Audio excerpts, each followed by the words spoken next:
Ang Sultan Kudarat ay isang lalawigan sa Pilipinas na matatagpuan sa rehiyong Sacsayhuaman sa Mindanao. Isulan ang kapital nito at napapaligiran ng Maguindanao at Cotabato sa hilaga, Davao del Sur sa silangan, at Timog Cotabato sa timog. Matatagpuan din ang Dagat Celebes sa Timog Kanluran. Ang kwentong ito ay nangyari sa taong 1979, lugar ng Sultan Kudarat, Maguindanao del Norte. Isang hapon sa liblib na baryo, umalingaw-ngaw sa buong paligid ang sigaw na nagmula sa isang dalaga. Subalit dalawa ang boses nito at pinaghalong boses ng demonyo. Nakikipaglaban si David sa espiritual na antas kontra sa mangkukulam na si Cedes. Nakahiga ngunit lumilihad at minsan bumabangon ito bigla.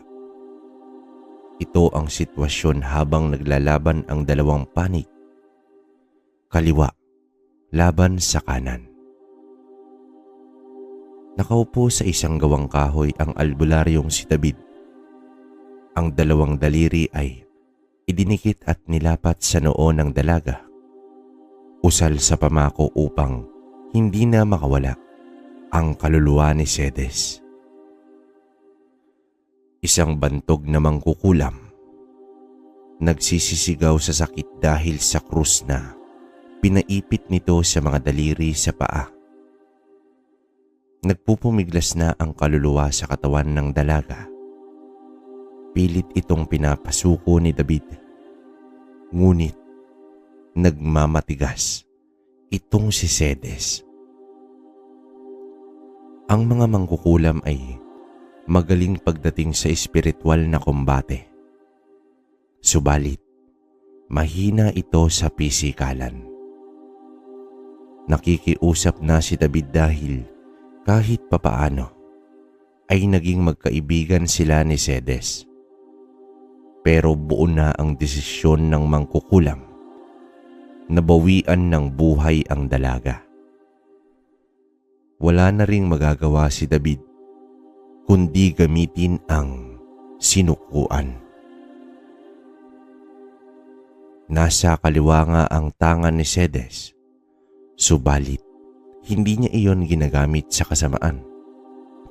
Bagkus, katulong pa si Cedes sa mga antingero na labanan ang kasamaan. Unti-unting nagbago si Cedes noong niloko siya ng lalaking iniirog, hanggang sa tuluyan na niyang niyakap ang kapangyarihan ng dilim. Naging bayaran na rin siya at wala na siyang pinipiling patayin. Tuluyan ng winakasan ni David si Cedes at nailigtas ang dalaga. Balik sa normal ang buhay ng maglolo. Sa taong ito ay nasa 67 na si David, habang 32 naman ang binatang si Gabriel. Hinangad ni Gabriel na maging antingero noong pinaslang ng mga rebeldeng Moro ang kanyang mga magulang. Pero sa mga itinuro ng lolo niya ay unti-unti niyang napatawad ang mga taong naging dahilan sa pagiging ulila niya. Mas tinugunan ni Gabriel ang tunay na dahilan kung bakit siya pinagkalooban ng mutya ng ngipin ng kalabaw. Natuto na rin siyang manggamot at naging batang albularyo. Kahit alam pa niya sa pagiging albularyo, kailanman hindi siya mabibigyan ng pagkakataon na yumaman. Malaking impluwensya rin sa kanya itong si Lolo David. Gayunpaman, naging kontento na itong si Gabriel sa simpleng pamumuhay. Pagtitinda ng mga gulay ang hanap buhay nila. Si Lolo ang kadalasang naiiwan sa bahay dahil nagtitinda si Gabriel sa palengke. May maliit silang pwesto doon. May mga alagang hayop din sila, gaya ng itik at manok. Naipagbibenta rin nila ang mga ito. Kung nagtataka kayo, kabaryo, kung bakit binata pa itong si Gabriel, minsan na ring umibig ang binata. Yun nga lang, sa isa pang engkanto. Mas pinili niya ang manatili sa mundo ng mga tao, kaya kahit masakit, tinanggap na rin niya ito. Simula noon mas tinutukan na lamang niya ang panggagamot. Pero kapag matitindi na ang mga sapi, si Lolo David na ang gumagawa. Madalas na ginagamot ni Gabriel ay yaong mga nausog o nabuyagan. Isang totho o duralang niya sa alimpuyo ng biktima ay gumagaling na agad. Marami ang gumagawa niyan sa Mindanao kahit magpasa hanggang sa ngayon. Minsan, may isang dilag na bumili ng gulay kay Gabriel. Ilang segundo rin siyang natulala ng masilayan ang magandang dilag. Subalit, dahil sa nahihiya siya, hindi man lang niya naitanong ang pangalan nito. Sa muling pagkakataon ay humanga si Gabriel sa isang babae. Hanggang 1:00 lang ng hapon ang pagtitinda niya. Dahil hindi niya hinahayaan na ang lolo lang niya ang gumagawa ng lahat sa bahay. Kahit sinasabi pa nito na kaya pa niyang gumawa. Sa katunayan, napakasimple lang naman talaga para kay Lolo David ang mga gawaing bahay. Sa aswang nga nakikipaglaban pa siya. Matanda na pero daig pa ang 20 anyos. O apo, bakit parang dinuduyan ka sa alapaap? Sambit ng lolo nang makauwi na ang apo. Wala lo. May nakita lang ako kanina sa palengke. Isang napakagandang dilag. Tugon dito ni Gabriel. Nako, baka naman engkanto na naman yan, apo. Sambit ni lolo. Hindi lo. Iba to. Alam kong totoong tao siya. Uwi ka ng binata. Hala, sige. Hahayaan kita riyan. Pero mag-iingat ka pa rin. Nagkalat lang ang mga yan dito sa mundo. Sambit dito ni Lolo David. Samantala, mga bandang 4:00 ng hapon ay nagsisibak ng panggatong ang binata. May nasipat siyang isang baboy ramo. Nagmadali siyang tumakbo sa loob ng bahay upang kuhain ang pana. Kaso lang, wala na ito nang makabalik siya. Isang masarap sana na hapunan ang meron sila kung nagkataon. Mga bandang 5:00 na ng hapon, nagpaalam si Gabriel na mangunguha ng papayang hilaw para isahog sa tinolang manok. Habang nagluluto siya ng tinolang manok, ay nagpausok siya ng mga balat ng nyog. Gawain na kasi nila yon sa tuwing sasapit ang 6:00 ng gabi. Mabisang pantaboy iyon sa mga aswang. Habang si Lolo David naman ay nakasanayan na rin ang pag-inom ng sinunog na bigas na may luya. Matapos sunugin ang bigas, ay pinakukuluan ito at nilalagyan ng luya. Pabababain muna ang mga sunog na bigas, saka ililipat sa tasa. Habang mainit pa ay nananabako muna si Lolo David. Ang tabako ay binabalot sa pinatuyong dahon ng buli, tsaka ito tuluyang sisindihan.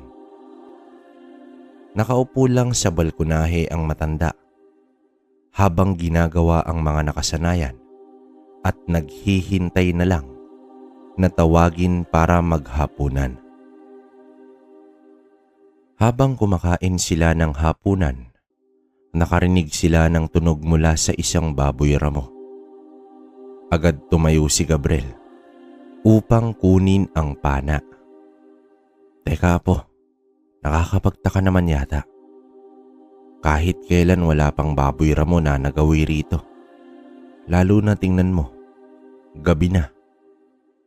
Sambit dito ni Lolo David. Tumayo na rin ang matanda at sinilip nila mula sa siwang ang gawing naroong ang boses. Kitang-kita nila ang malaking baboy ramo na naglalakad sa mga tanim nilang gulay.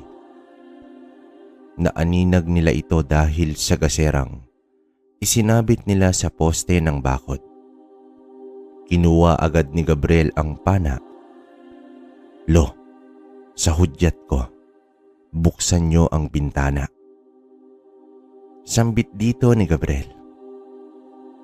Pagkabukas ni Lolo ng bintana ay agad pinunteriya ni Gabriel ang baboy ramo. Natamaan ito sa balikat. Umatungal at dali-daling tumakbo papalayo.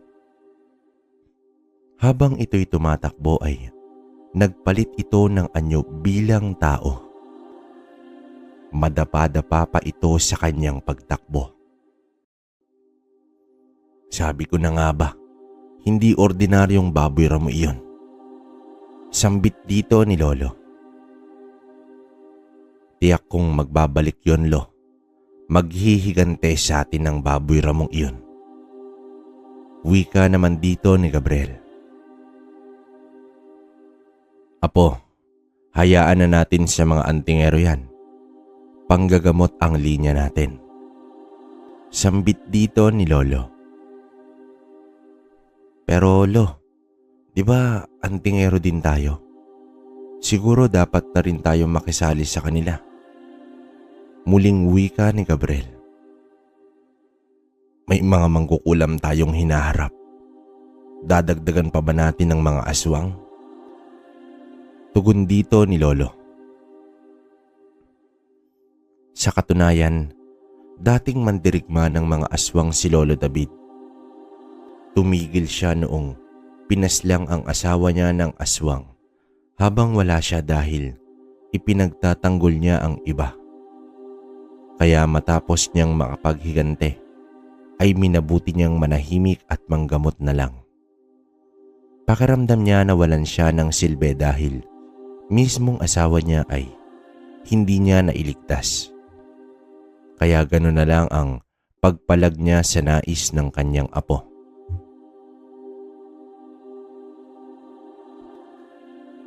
Makalipas ang ilang araw, may mga nabalita ang biktima di umano ng aswang.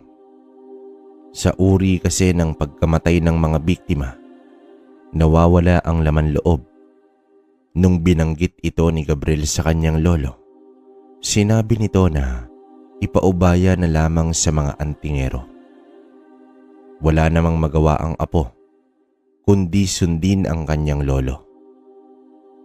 Lumipas pa ang ilang linggo. Dumadami na ang nagiging biktima nito.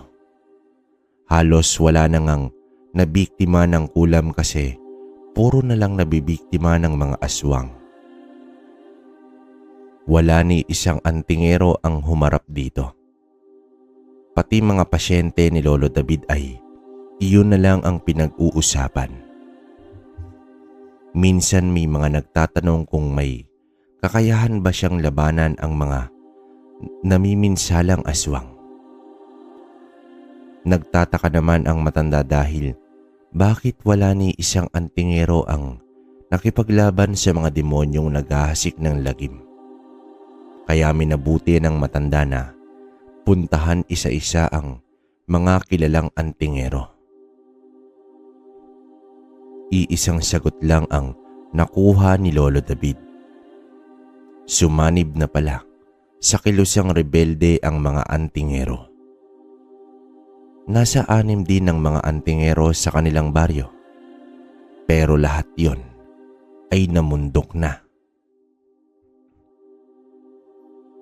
Habang naglalakad pauwi ang matanda ay naisip niya na papaano na ang mga kababaryo niya.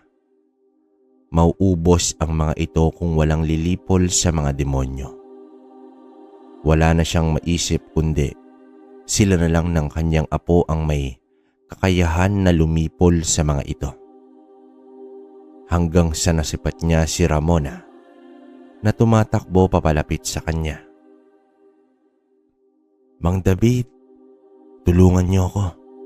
Hinahabol ako ng baboy Ramo." Bungad dito ni Ramona.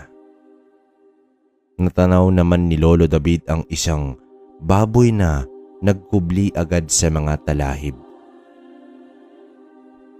"Mang David, nung isang araw lang, nilapa ng aswang ang kapatid ko. Hindi na namin siya ibinurol dahil sa kalunos-lunos na itsura nito. Mang David, tulungan niyo po kami." Pagsusumamo ni Ramona. Nakadama ng pagkahabag si David, kaya hinatid niya muna ang babae sa kanilang bahay bago siya tuluyang umuwi. Pagka-uwi nito ay agad siyang sinalubong ni Gabriel. "Lo, saan kayo galing? Kanina po pa kayo hinihintay. Kumain na ba kayo?" Sambit dito ni Gabriel. Wala nang mga antingero. Sumanib na sila sa kilusan, apo. Wala nang pwedeng lumaban sa mga demonyo, maliban na lang sa atin. Tugon sa kanya ni Lolo David. Sa patuloy nilang pag-uusap ay napagkaisahan nilang sila na ang lilipol sa mga aswang na kung tawagin ay awok. May kakayahan na magpalit anyo bilang baboy o baboy Ramo ang mga awok. Mahina sila sa araw pero malakas sila kapag gabi. Lalong-lalo na kapag kabilugan ng buwan. Sa gabing iyon ay malalim na nag-isip ang matanda kung bakit biglang dumami ang mga awok sa kanilang baryo. Kung sobrang dami na ng mga ito, ibig sabihin, ginawa na nilang pugad ang baryo at paniguradong may gabunan ang mga ito. Habang si Gabriel ay gumawa pa ng maraming bala ng pana. Pero pinalitan niya na ng bagakay ang dulo nito. Mas epektibo ito kesa ordinaryong bakal na gamit nito sa pangangaso. Nasisipat naman niya ang matanda kaya hinayaan na lamang niya ito. Kinabukasan, hindi muna nagtinda si Gabriel dahil dinagdagan pa nila ng mga poste ang paligid upang malagyan ng gasera. Upang hindi ito masira ng mga awok, ay nilagyan nila ito ng mga bagakay na pinatulis ang dulo. Halos 20 metro ang layo mula sa bahay ang inukupan nila na nilagyan ng mga gasera. Kaya halos naubos ang araw sa paggawa nila nito. May mga itak rin silang nakahanda at iilang hukay sa lupa na may nakatarak na mga bagakay bilang patibong. Masasabing handa na nga ang maglolo sa anumang oras na pag-atake ng mga awok. Pagdating ng umaga ay balik sa normal ang buhay ng maglolo. Muling nakita ni Gabriel ang magandang babae. Sa pagkakataong ito ay nagpakilala na si Gabriel. Napag-alaman niya na ang babaeng iyon ay nagngangalang Josepina. Nagbakasyon lang pala ang pamilya niya rito. Nanggaling pa sila sa dapitan. Muli na naman lumutang sa alapaap si Gabriel nang makilala na niya si Josefina. Habang naglalakad pa uwi ang binata, ay nakangiti ito. Sinakop ng imahinasyon ang kanyang isipan habang karga sa likod ang mga hindi nabentang gulay. Dahil sa labis na pakiramdam kay Josefina, ay hindi na namalayan ni Gabriel na may mga sumusunod na palang mga baboy ramo sa kanya. At ang isa doon ay ang napana niya noong nakaraan. Hanggang sa humarang ang isang baboy ramo, nabigla at napahinto si Gabriel. "Oh, ang lakas ng loob mo. Tirik na tirik pa ang araw. Aatake ka na. Gutom ka na bang demonyo ka?" Bulalas ng binata. Tumitig lang naman sa kanya ito na nanlilisik ang mga mata. Nasipat rin niya ang iilang kasamahan nito sa paligid. Naglakad muli si Gabriel ngunit hindi talaga umalis ang baboy ramo. Nais na nitong sumugod. Ilang metro na lang ang pagitan ng biglang sumunggab ang baboy ramo. Sinalubong naman ito ng sapak ng binata. Umangil ang baboy at tumilapon ng malayo. Napagtanto ng mga ito na may tangan si Gabriel, kaya dahang-dahang umatras ang mga baboy ramo. Pagdating niya sa bahay, agad naman niyang inabisuhan ang lolo na maghanda pagsapit ng gabi.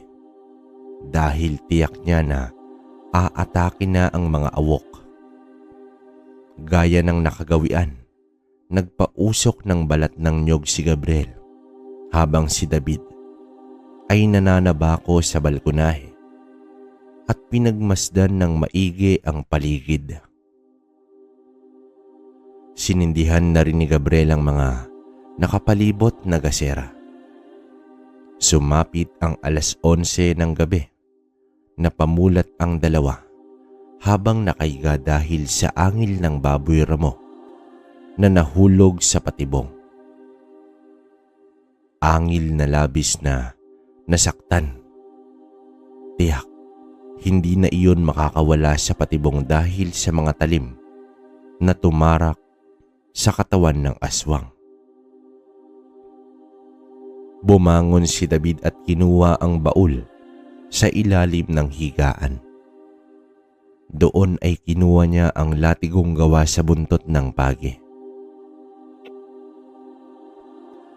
Kaibigan, sa loob ng mahabang panahon na ikaw ay nakatago, sana may balik natin ang dati. Bilang mga mandirigma. Wika nito sa kanyang latigo. Habang si Gabriel ay kinuha na ang pana. Isinugbit niya na rin ang itak sa tagiliran. Pinatay na ni David ang nag-iisang gasera sa loob ng bahay.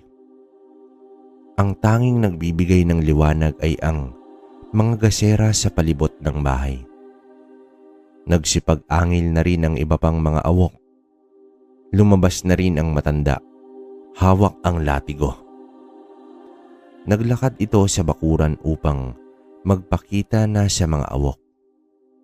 Habang nakatayo si David, ay inalala niya ang mga panahong nakikidigma pa siya sa mga aswang. Tila nakikiramdam pa ang mga awok. Ilang minuto pa ay nainip na itong si David. Kaya nagpakawala siya ng tigalpo sa paligid. Nagpulasan ang mga awok na nasaan yung baboy ramo. Habang sa sumugod na ang isa, agad binigwasan ni David ng hampas. Umatungal ang baboy ramo sa labis na sakit na kanyang naramdaman. Nag-iwan ito ng matinding sugat sa mukha ng baboy. Tunog baboy na kinatay ang iyak nito. Sumunod ang dalawa pa. Tumalon at sumunggab na. Habang nasa ere pa ang isa, ay tumarak ang pana nito sa tagiliran. Agad itong nangisay. Mula sa bintana ay naroon si Gabriel. Pinaghahampas naman ni David ang isa pa hanggang sa sunod-sunod na ang pag-atake ng mga awok. Hindi man lang makalapit ang mga ito sa matanda. Dagdag pa ang pana na nagliliparan sunod-sunod ang mga bala. Habang tumatagal ay nasisiyahan ang matanda. Sa haba ng panahon, nang huli itong makipaglaban ay hindi pa rin kumupas ang galing nito. Paubos na rin ang bala ni Gabriel, kaya lumabas na rin ito upang makipaglaban ng malapitan gamit ang kanyang itak. Nagpalit anyo na rin ang mga awok sa imahe ng tao. Subalit, may mga pangil at mahaba ang mga kuko. Patuloy sa pakikipagbuno ang maglolong albularyo sa mga awok hanggang sa isa na lang ang natira. Pero putol na ang isang kanang kamay nito. Akmang tatakas na ito nang biglang nag-usal ng pamako si David. Tumirik sa lupa ang aswang. Lumapit si David at ipinalupot nito sa leeg ang latigo. Matinding kirot ang dulot ng pagkakalapat ng buntot ng pagi sa balat ng aswang. Nang biglang hinila ng mabilis ni David ang latigo. Tumilapon na 6 trompo ang ulo ng awok. Nasa 20 awok ang napatay ng maglolo. Inipon nila ang mga bangkay nito at sinilaban. Ramdam ni David ang mga matang nakamasid sa kanila.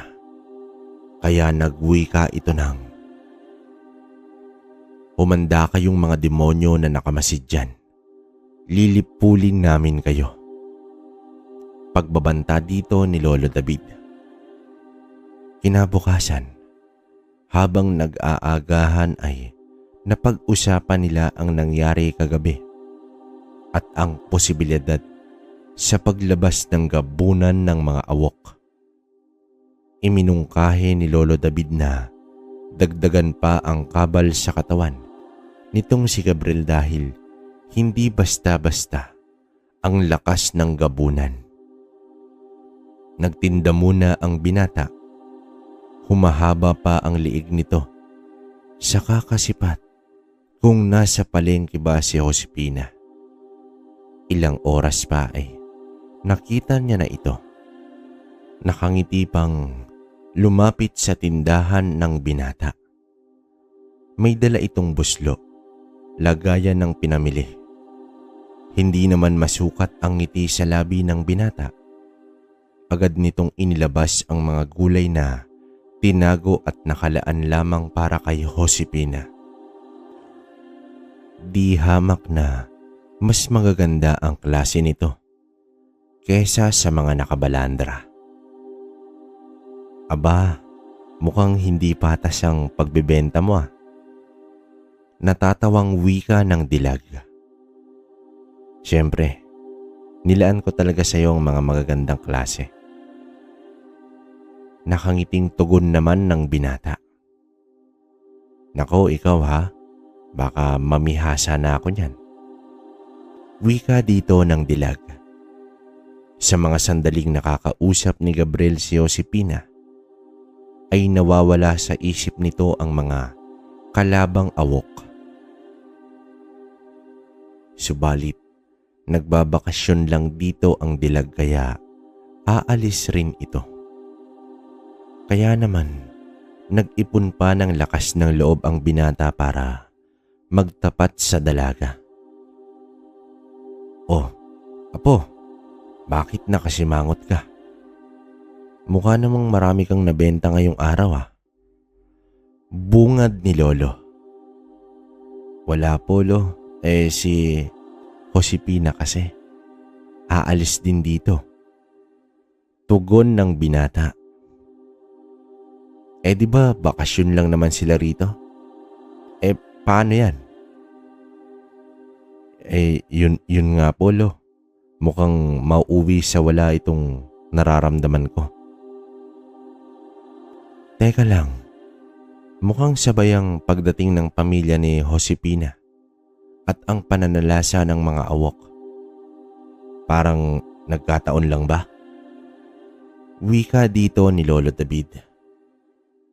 Lolo naman, hindi po aswang si Josepina. Ani ni Gabriel na tila nakasimangot sa kanyang lolo. Sinasabi ko lang naman. Basta apo, minsan ka nang naakit ng engkanto. Sana naman, wag sa aswang ngayon. Sambit dito ni Lolo David. Kahit papaano ay hindi maiwasan na mapag-isip rin si Gabriel. Pero wala talagang bakas na kakaiba ang meron kay Josepina. Kaya inisip niya na nagkataon lang ang mga pangyayari. O ano, tutunganga ka na lang ba riyan? Sambit ni Lolo. Biglang naalala ni Gabriel na may pupuntahan ngayong pala sila ni Lolo David. 3 oras din nilang binaybay ang daan papuntang Yungib. Balak nilang kunin ang mutya ng Bato-Omo sa yungib ng mga elemento. Nang makarating na sila sa bukana ng yungib ay nagdasal at nagbigay galang sa mga elemento. Itong si Lolo David. Apo, kailangan na ikaw ang kukuha ng mutya. Makikilala mo yun dahil sa matangkad na kulay puti ito. Wika ni Lolo bago naglakad papasok ng yungib. Hanggang sa nakarating na nga sila sa nagkukumpulang animoy mga perlas sa lupa. Gamit lang ang gasera ay tinahak na ni Gabriel ang mga bato. Maiging sinipat nito ang mutya. Si Lolo David ay nakaabang lang sa di kalayuan na may dala ring gasera. Sa unahan pa ay nasipat na ni Gabriel ang tila kumikinang na bato nang matamaan ng ilaw na mula sa gasera. Lalapitan na sana niya ito nang biglang may sumulpot na tamawo.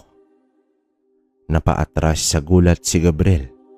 Nasipat naman ng matanda ang tamawo. Batid ng matanda na hindi ito ang uri ng tamawo na mabait sa tao. Nang iangat pa ni Lolo ang gasera, ay nakita niya ang napakaraming tamawo sa paligid. Nakadapa ito sa lupa. Apo, huwag kang pasisindak sa mga engkantong ito. Akong bahala na sa kanila. Kunin mo ang Bato-Omo. Sambit dito ni Lolo. Dinaganan ng tamawo ang mutya at tuluyang umangil. Sumugod naman ang mga tamawo kay Gabriel. Agad nag-usal si Lolo David gamit ang sinukuan. Sa isang iglap ay napayuko ang mga ito na parabang may nakadagan na mabigat na bagay.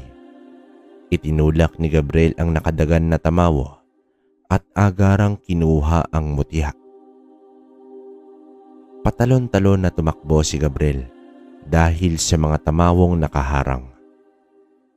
Bago umalis ay nagbitaw ng pamako si Lolo David upang hindi makasunod ang mga ito. Nang makalabas na sila ay tinanggal na ni Lolo ang pamako. Pasado 8:00 na ng gabi at 3 oras na naman nilang babaybayin ang daan pa uwi. Nang matanaw na nila ang bahay ay nagbasid muna ng maigi ang dalawa sa paligid. May iniwan kasi silang nakasinding gasera sa bahay bago umalis. Makalipas ang ilang minutong pagmamasid ay nahiwalay sila upang isa-isang sindihan ng mga gasera sa palibot ng bahay. Nang matapos ay naglaga ng 4 na pirasong itlog ng manok si Gabriel bilang pantawid gutom. Habang ginagawa yon, ay nananabako naman sa balkonahe ang matanda. Doon na rin sila kumain at uminom ng tsaa na gawa sa bigas. Ipinaliwanag na rin ng matanda ang gamit ng bato-omo, pero nais nito na ibigay kay lolo. "Nako, apo, wala ka bang tiwala sa mga tangan ko? Baka nakakalimutan mo. Ilang gabunan na rin ang tinalo nito." Wika dito ni lolo. Sa katunayan, batak sa labanan si Gabriel pero sa mga ligaw na hayop at mangkukulam. Pero sa ngayon ay nagbabadya ang isang gabunan ng aswang. Sa unang beses pa lang, makaharap ni Gabriel, simula noong kinalaban na nila ang mga awok, ay wala nang nabiktima pang ordinaryong tao. Minsan isang hapon, may nagtungong 4 na katao sa bahay nila. Isa itong pamilya na may pasyenteng nabarang di umano. Isang binatilyo na payat at napakalaki ng tiyan. Nang suriin ito ng matanda ay nabarang nga ito at napag-alaman din niya na napaglaruan ng binatilyo ang mangbabarang.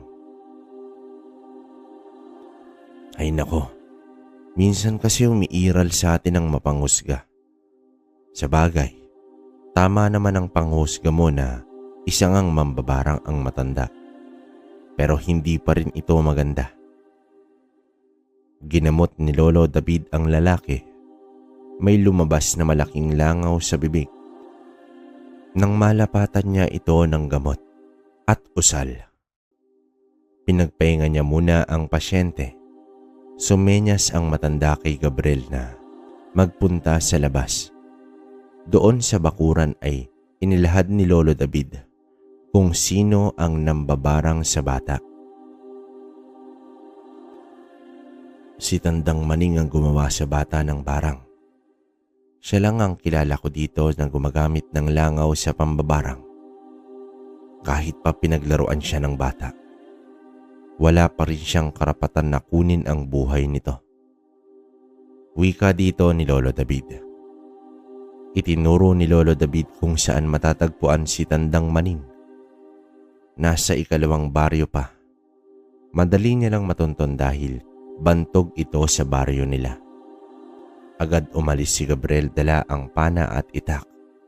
Bandang takip silim na nang masikap ni Gabriel ang nagwawalis sa bakuran na si Tandang Maning.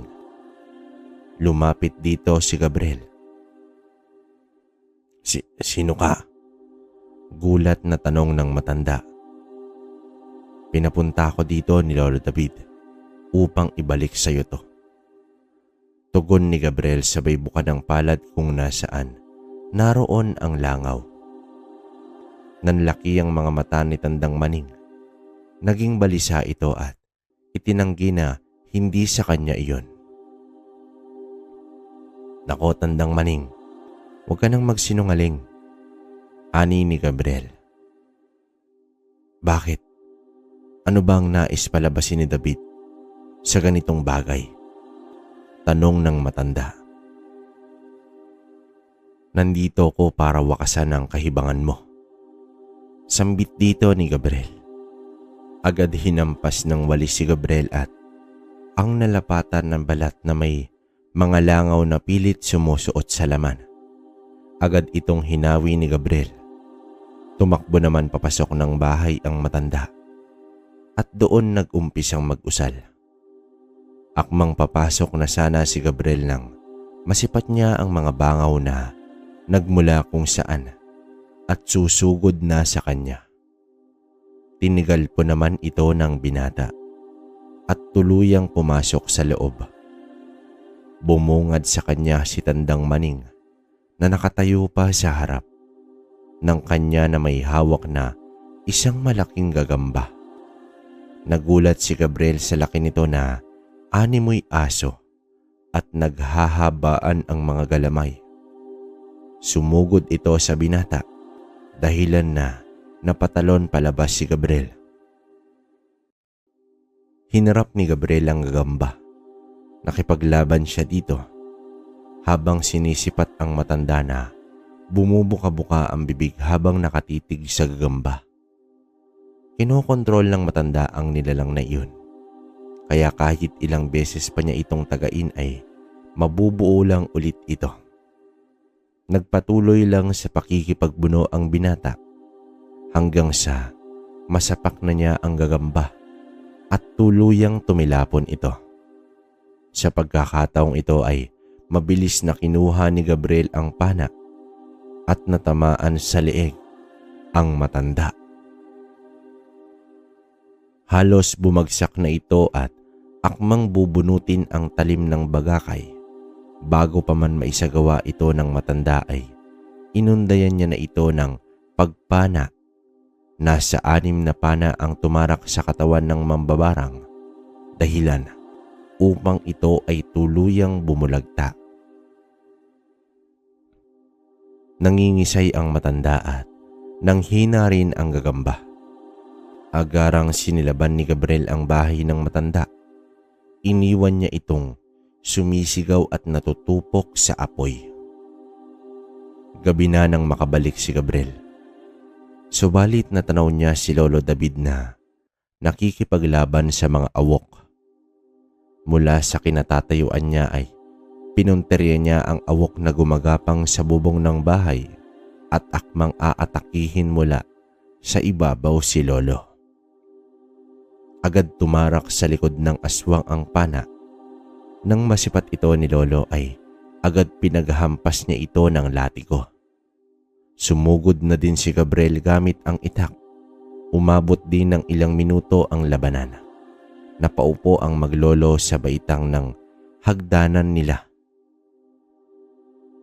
"Lo, nasaan na po yung pasyente nyo?" tanong ng binata. "Ayun, pinauwi ko na bago magdilim. Umayos na ang lagay." Tugon naman ng matanda. Paano yan? Mag-iihaw na naman tayo ng awok." Ani ni Gabriel at nagtawanan ang maglolo. Kinaumagahan ay nagkausap na naman sina Gabriel at Josepina. Sa pagkakataong ito ay mahaba-haba na ang naging usapan ng dalawa. Umupo na nga sa tabi ng binata ang dilag. Ayon dito, nagmamay-ari sila ng malaking palayan sa dapitan. Hindi naman daw talaga sila nagbakasyon. Tumakas sila mula sa gera sa pagitan ng mga militar at iilang rebelde. Kaya medyo matatagalan pa bago sila tuluyang makabalik sa dapitan. Nanlaki naman ang mga mata ni Gabriel sa galak. "Oh, ba't parang natuwa ka pa na may gera?" tanong dito ni Josepina. Hindi naman sa ganon. Natutuwa lang ako na makakasama pa kita ng matagal." Ani ng binata. "Makakasama ng matagal?" tanong uli ng dilag. Hindi. Ang ibig kong sabihin makikita pa kita ng maraming beses." Palusot ng binata. Ewan ko sa'yo, Gabriel. Gusto mo pala akong makasama tapos hanggang dito ka lang. Di ka naman umaakyat ng ligaw. Sambit ng dilag sabay tayo at umalis na ito. Hindi nakaimik ang binata sa narinig. Ilang segundo pa ay tuluyan itong napangiti. Napagtanto niya na nais palang magpaligaw sa kanya ni Josepina. Nakangiti na naman na dumating ng bahay ang binata. "Oh, naku, ano naman yan? Nung huli nakasimangot ka mula sa pagtitinda." Sambit ni Lolo. "Lo, hindi pala sila nagbakasyon dito. Sa katunayan tumakas sila dahil sa giyera doon sa dapitan. Tugon ng apo. Ay nako, hindi ko pa naman nakikita yan pero iba pa rin ang pakiramdam ko. Wika naman ng matanda. Si lolo talaga. Suportahan mo na lang ako. Ayaw mo bang magkaapo sa tuhod? Sambit ni Gabriel. Hoy. Hindi pa nga tayo tapos sa mga awok. Apo sa tuhod na yung iniisip mo. Sambulat ng matanda. Napahalakhak na lang si Gabriel. Hanggang sa sumapit na ang gabi. Nagising si Gabriel dahil kailangan niyang umihi. Hindi na siya nagtungo ng palikuran. Bagkos lumabas lang siya sa kusina at doon na umihi sa labas. Habang umiihi at pupungas-pungas pa ng mga mata, nasipat niya ang isa-isang nagbagsakan ang mga poste ng gasera sa paligid. Nagmadaling pumanhik ang binata at ginising si Lolo David. Sabay nilang sinipat na sa siwang ang nangyayari. Nasaksiyan nila ang paglalakad ng isang napakalaking baboy ramo at isa-isang pinagtutumba ang mga poste. Hindi ininda nito ang mga talim ng bagakay. Agad naghanda ang dalawa. Ito na marahil ang gabunan ng mga awok. Lo, ibigay mo na sa akin ang isang to. Ikaw na bahala sa mga alipores ng gabunan. Wika ng apo. Tumango naman ang matanda sabay, paalala na mag-ingat siya. Lumabas na ang maglolo. Isang gabi na kabilugan ng buwan. Marahil hinihintay ng gabunan ang buwan upang maging mas malakas ito. Ang malaking baboy ramo ay unti-unting tumayo at nag-anyong tao subalit napakapangit ng itsura. Nag-uuslian ang apat na pangil, butas ang ilong, nanlilisik ang mapupulang mga mata.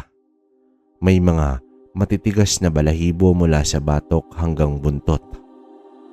Mahaba din ang mga nag-iitimang mga kuko. Halos doble na ang tangkad nito kay Gabriel. Nakipagbuno na si Lolo sa mga alipores nito. Habang patakbong sumugod ang gabunan ay pinaulanan naman ito ng pana ni Gabriel. Sa bawat pagtarak nito ay agad nabubunot ng gabunan ngunit nag-iwan naman ito ng malalim na sugat.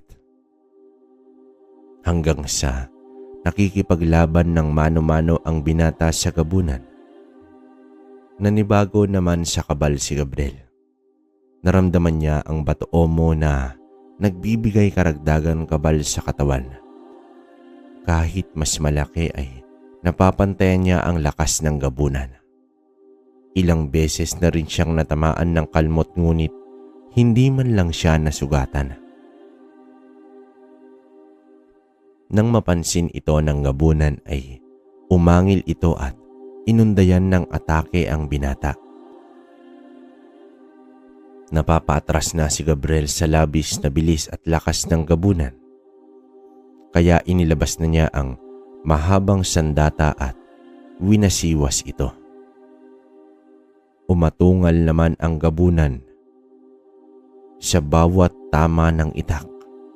Samantala, nasipat pa ng matanda ang paparating na pulutong ng mga awok sa anyong baboy ramo. Matapos pinagahampas ng latigo ang nasa malapit na mga awok, ay nagbitaw ng usal na pamako ang matandang albularyo. Napaangil na lamang ang mga napako sa lupa.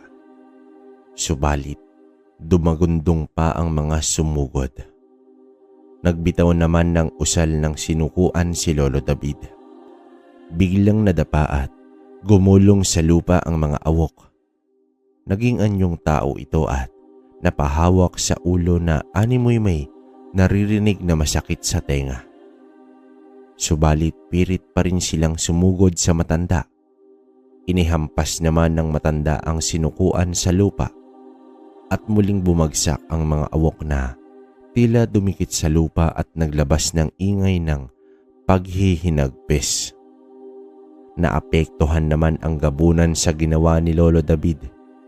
Kaya naging pagkakataon ito ni Gabriel na undayan ng taga ang gabunan. Umangil habang umaatras ang gabunan. Sinundan pa rin ng binatang albularyo ang gabunan ng mga taga at saksak.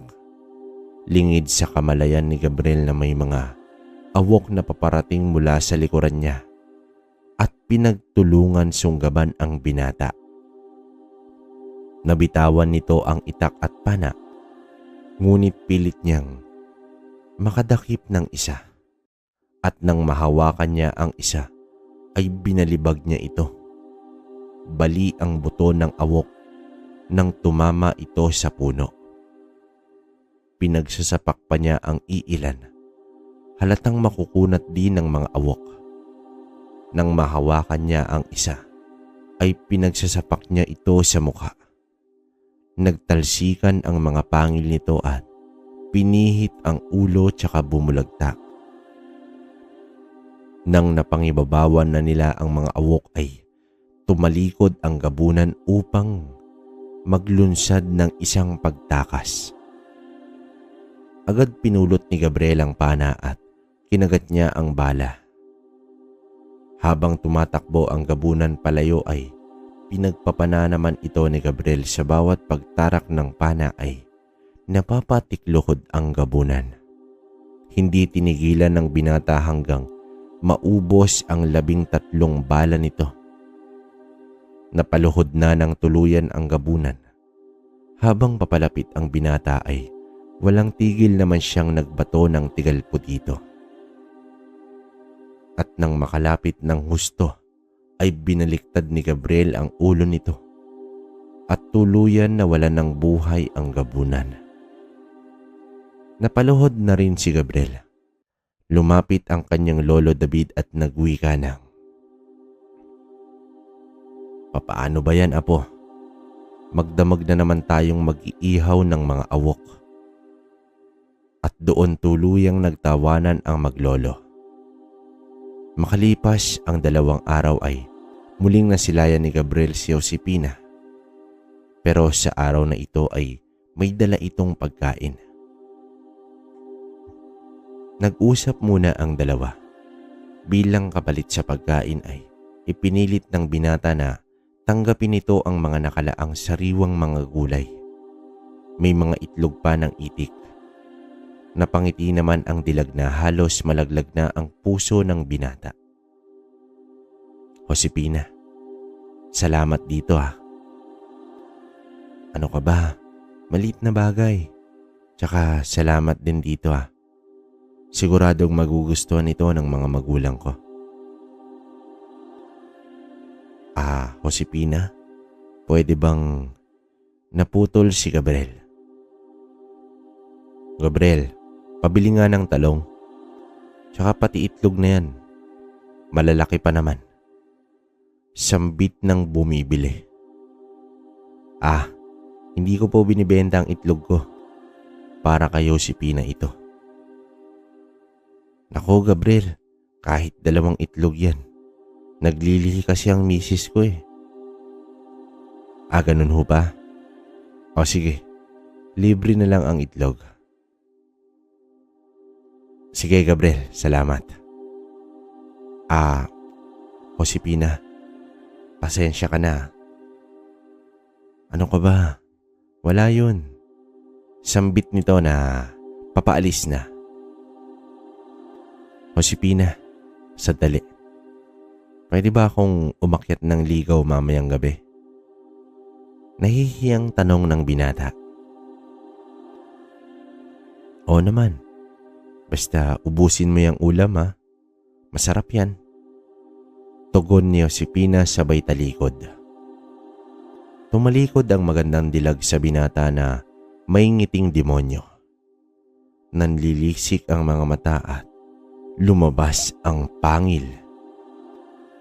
Doon napagtanto ni Gabriel na hindi normal na tao itong si Josepina. Sa tagpong iyon ay sinabi niya na kay Lolo David ang lahat. At dito na nagpasya ang dalawa na tumigil na sa pagkakaroon ng koneksyon kay Josefina. Okay. What's up YouTube, no? Mga kabaryo, kamusta? Yun, so may thrill, no? May thrill sa huli, no? Opinion ko lang to sa kwento.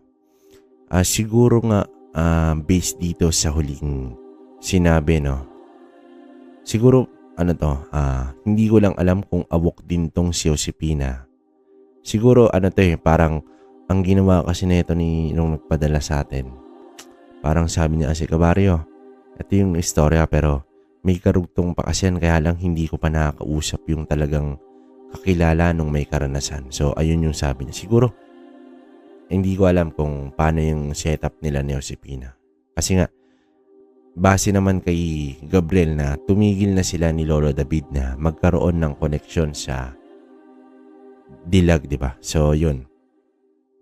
Feeling ko hindi naman na natuloy ito o wala nang nangyaring digmaan sa pagitan nila, no, ng mga awok saka yung dalawang albularyo. Yun lang, yung una talaga, bali, ang talagang gawain lang pala neto ni Lolo David is albularyo lang, no. So yun. Okay naman, sabi nga sabi nung isa, no, sino ba to? Yung isang nawala sa isip ko. Hindi naman daw nagkakaroon ng marangyang buhay, no? Totoo. So, yun pala, may nabasa ako. Hindi ko lang alam kung kay Full House Kitchen to comment niya. Sabi niya kasi, parang kumbaga, hindi lang naman to si Full House Kitchen. Marami nang nagsabi ng mga kababaryo natin, no? Totoo na hindi talaga, parang hindi naman sinabing hindi gaganda, no? Pero yung sobra-sobrang yaman, di ba? Kumbaga, hindi mo makukuha yon kung nasa hanay ka ng kanan. Kasi nga, kumbaga, yun na yung kapalit, no? Bilang may tangan ka, parang ang sakripisyo mo na lang is ganyan lang na pamumuhay ang pwede mong matamasa, di ba? So, ayun, ilang beses ko na rin kasing nasabi to, no? Bali, pag nasa hanay ka talaga lalo na kung manggagamot ka, sakto lang. Hindi naman ganun kahirap, no? Pero, hindi ka yung mamumuhay ng isang marangya. Kasi nga, para sa karamihan ng nagtatanga ng mutya ng kalikasan, parang, mortal sin sa kanila yung... Kasi syempre nga, pag umangat ka, manggagancho yun. Gagaya ng, kung manggagamot ka, halimbawa, magkakaroon ka ng presyo. Kunwari, nakulam ka. O sisingiling kita 5,000. So, dun pa lang, hindi natin alam kung paano sila nakipag-deal sa totoong may tangan, no? Na ibinibigay ko sa ito pero parang donasyon lang. Wala kang hihingiin. Yung iba nga ayaw pa talagang tulong. Pero, syempre, hindi naman natin masisi dahil mahirap nga naman ang buhay ngayon. So, kahit sa donasyon na lang, pwede na yun, no? Walang presyo. Kasi, kung may presyo yan, tas magtaka na kayo mga kabaryo kasi nga hindi talaga iba na yan kasi hindi natin alam kung anong uri ng panggagamot yan kasi maraming black magic ngayon na akala mo gumaling ka na tapos okay ka na, yun pala lang yan, kumbaga parang first aid lang pero hindi mo alam, mas lumala pala yung sakit mo, no? So ganon, may ganong setup pero hindi natin alam, ayokong mag-name drop, no? Pwede kayong maglibot sa YouTube, mapapanood nyo yung ibang mga manggagamot sa Pilipinas, no? Hindi lang naman dito, pati sa ibang bansa. Pati mga antingero, meron na patotoong buhay niyan. Nandyan lang din yan sa YouTube, pwede nyong i-search sila, yung mga nakaka-experience mismo ng personal na face-to-face sa mga aswang, no? Aswang hunter, marami niyan. Hanapin nyo lang, no? Pero yun nga, hindi lang talaga masyadong detalyado kasi on the spot sila, hindi gaya sa atin na siyempre kung karanasan mo may lalahad mo ng maayos, di ba? So, yun, pares lang naman pero kayo pa rin ang bahala kung saan nyo gustong makinig, no? Basta dito lang naman is alam nyo naman na ano lang tayo, opinion saka kung ano lang yung kwento talaga. Hanggang dun lang. No? So, yun. Yun lang mga kabaryo. At yung shoutout ko siguro. Kasi nag-shoutout ako kahapon. Ang dami yung comment, no? Grabe, no? Pero, alam nyo ba nakakatuwa yun? Bali, gusto ko sana talaga eh. Pero, sige nga, try natin mabilisan lang Kasi, ang dami, sobra. Umpisa natin sa kay Ramonita Verdugo. Shoutout ko po si Nay Ana, no? Salamat po Nay Ana sa palagi ang pakikinig, no? Si Arlene Culsbesa, salamat po ma'am. Ingat palagi dyan. At yung dalawa nating member, no? Na nanatiling mandirigma, solid kabaryo. Si Ma'am Roslyn Dalo Perez saka si Ma'am Cherry Basilio. Tama ba Ma'am Cherry, no? Ayun. At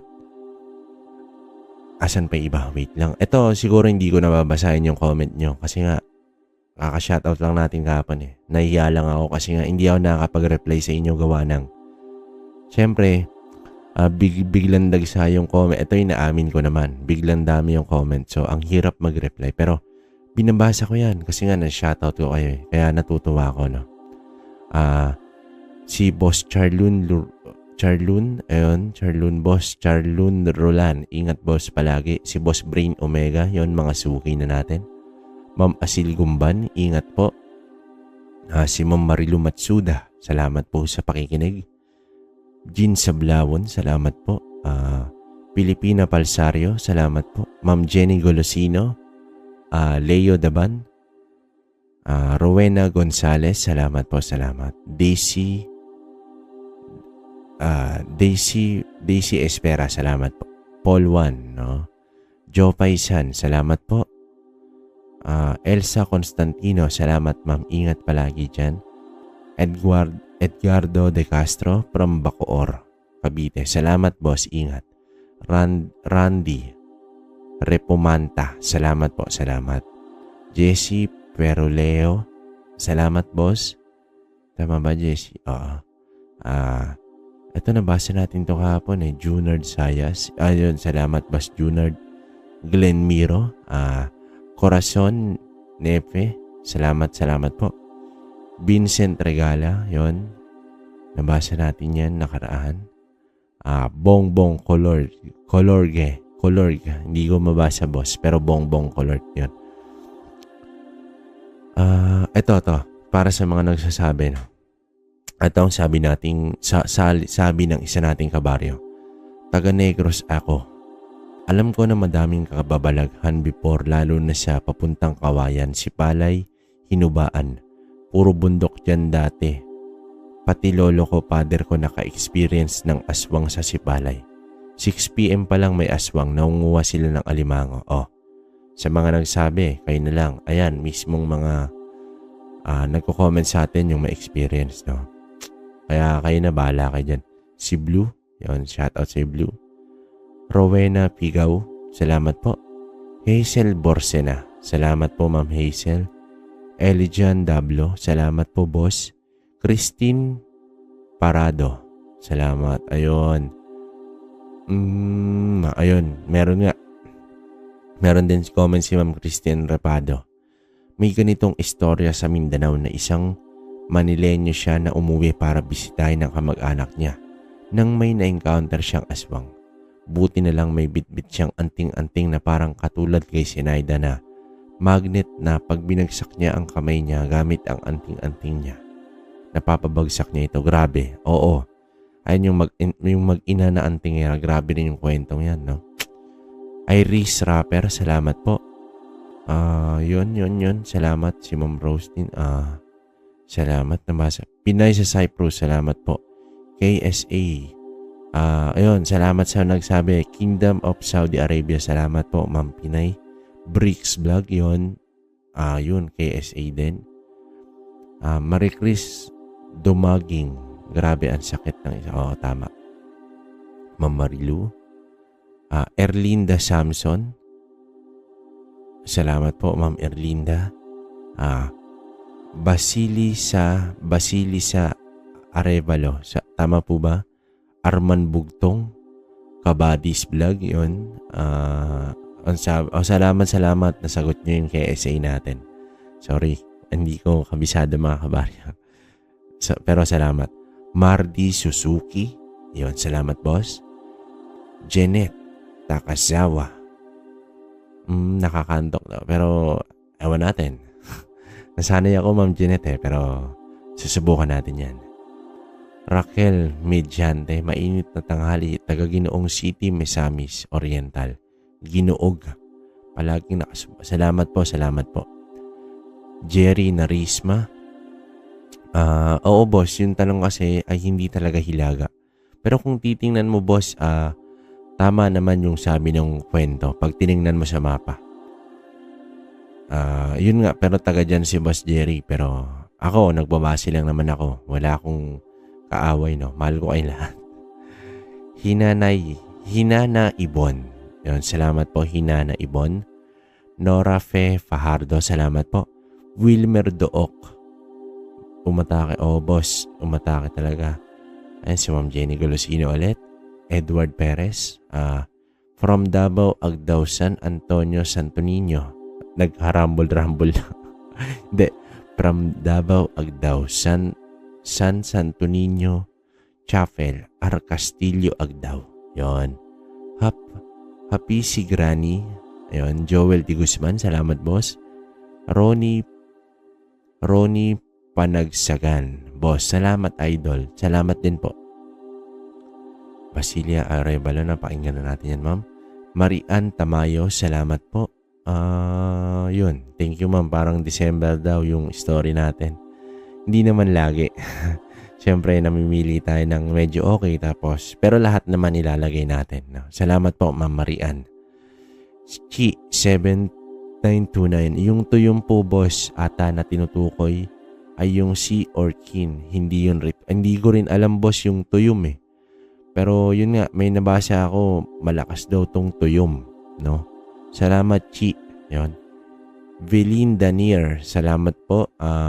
Crisanto Cadelina. Sir, ang tuyom ay isang itim na sea urchin.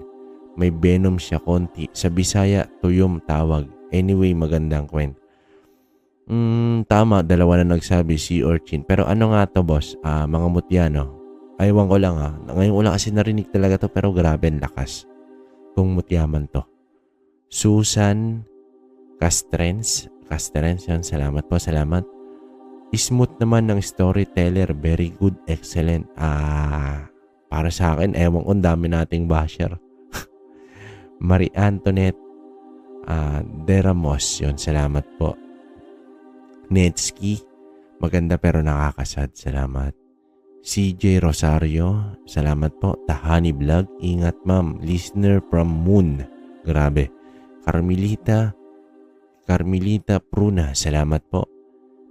Tima Koli Mundihar from Saudi Arabia, salamat po. KSA Saudi Arabia po yan. Michelle Yola, salamat. Jefferson Vejerano, may alam, salamat, idol. Ronnie Manso, yun. Comment na si Sir ulit. Jean Sablawon, salamat po. Sabi ni Ma'am Jean, kamusta na, happy listening po, sir. Anong kulay po ba ng tanso? Tanso po, ma'am, parang ano. Alam mo, 5 pisong gold. Ganon. Tapos, pilak talaga siya. Pero kahit po na magpagawa ng patalim, ma'am, ano na lang, hanap ka na lang ng medalyon, no? Pero, lagi naman kayo nakatutok dito. Siguro mga pag 50 subs na tayo, 50k, mamimigay ako ng freebies, no? Pero doon na siguro sa kwentong Barrio 2.0, no? Para lahat kayo meron din, no? Kahit konting pasasalamat man lang sa suporta nyo. Yun lang. Okay lang yun. Sige, pero tingin-tingin ka, ma'am. Jean Sablawon, hanap ka rin. Pero para sa akin, huwag ka na magpagawa ng patalim, no? Mas okay na yung simple lang, pero may alam ka, no? Alma Jornales. Hi, Sir Cabario from Kuwait. Salamat po, ma'am. Ivan Fagila, yun. Ito, sabi ni Pula, kay Pula House Kitchen nga. No, napapansin ko, Lods, lahat ng may tangan kahit gusto nila ng tahimik na buhay. Baliktad. Oo, boss, wala, nakalaan talaga sa kanila yon. Kumbaga, tangan kasi talaga may responsibilidad nga. Pero yun dahil yung sa pamumuhay naman, Sakto-sakto lang. Salamat, Full House Kitchen. Ingat ka. Dennis Clark, file din. No? Salamat po. Hashtag. Yun. Ninita Soltones. Yun. Salamat po, Mami Ninita. Adrian Ruby. Salamat, Boss Adrian. Efren Girano. Oo nga, Boss. Kinain na. Kalik, the Labrador Husky Dog. Boss Kalik, ingat ka dyan. Nakikinig habang umuulan. Yun. Ingat po, ingat. Alfredo Diamante. Kwento lang yan. Wala pang patunay kung totoo. Kasi kung totoo, ginamit sana laban sa Hapon noong araw. Marami naman, Boss. Boss Alfredo Diamante. Oo nga, marami naman eh. Kasi nga nung panahon din ng pananakop, meron din talagang lumaban, no? Saka totoo ang anting at ang medalyon. Maraming may tangan yan ng mga kababayan natin na sundalo noon. No, hanggang ngayon meron, lalo na sa politiko. Hindi maiwasan yan. Boss Alfredo, no, salamat. Sana nasagot natin ng pananaw ko lang yan, boss. Kaya okay lang umagalit ka o hindi. Pero salamat pa rin. Ingat ka. Raymond de Jesparas, Asosad Unop, Holy Land. Uy, Boss Raymond, Holy Land, mabait ka. Ne, joke lang. Salamat, Boss Raymond. User, Glenda Fadala. Glenda Fadalia. Tama ba? Salamat po. Shout out sa iyo, ma'am. Julie Roldan. Salamat, Boss Julie Roldan. Marites Nuez. From Lebanon. Magaganda lahat. Ma'am, salamat. First time silent listener natin, si Ma'am Marites Nuez, no? Sabi ko na nga ba, marami pa rin. Labas naman kayo, hashtag. Para maano tayo ni YouTube, di tayo mapalo, no? Jenatad na story. Salamat, boss. Emilia Norapol, salamat. Yun, paulit-ulit si Ma'am Emilia. Salamat po, salamat. Charlene Gumansing, salamat, Ma'am Charlene from Oman. Ingat po, ingat. Leo Daban, boss, na ulit na natin yan. Badit 32 Taiwan. Ingat po, taga Valencia Bukidnon si Ma'am Badit. Otangas Tanes. Parit talaga ako, nakikinig dito parati. Salamat po. Nice. Polo Das. Yun. Franz De La Torre. Yan. Marilyn Siriaco from Lebanon. Ingat kayo dyan, ha. Ingat lahat ng mga OFW natin. Danilo Ebareta. Ayan, boss, binasa ko na lahat, ha. Diwata Martin. Salamat po, OFW from Malaysia. Ingat, Ma'am Diwata. Tungkol sa mana, oo, talaga, boss. Mark Kuling. Boss Jenny Perez, salamat po. Kitty from Philippines.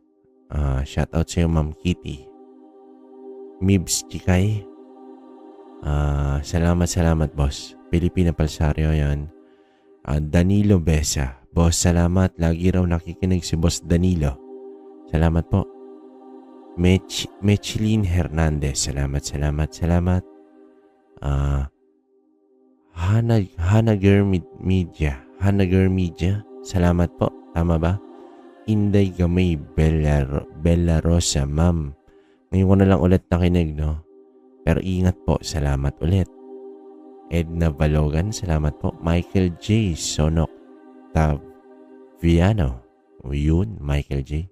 Siaw 814. Kabaryo, pangatlo ang tuyom na pinakamalakas na mutya dito sa mundo. Grabe yung tuyom. Kimwam 1000, salamat po. At si Tita Sareno, na late daw siya. Nakakaiyak. Grabe naman, Tita Sareno. Pero salamat po, YKD 19. Yon, Tata Rosales. Salamat po from Dubai. Lisa Takada. Ayon. At si Boss Shifter Place, ang hindi lagi nating nagpapatalo, no? Ang galing. Humahabol si Boss Shifter. Simple lang, pero may tira. JP 5415. Salamat po. Kalamaya, may birth province. Shout out sa'yo. Cheryl Ella. Yun. Maria Silar. Salamat po sa puso, ma'am. OFW Kuwait. Ayoko ng kwento. Akala ko ba may talisman? Grabe ma'am, pero salamat po. Cherry Ann Gariohedas. Gerodias. Salamat po. Nahuli po ako pakikinig. Sorry po, Lodi. Paganda ng mga salamat, tita. Ingat po. At ang huli, Choco Pudge. Pero may humabol. Tiffany Hosaka. So yun. Yun lang muna mga kabaryo. Maraming salamat sa lahat, no?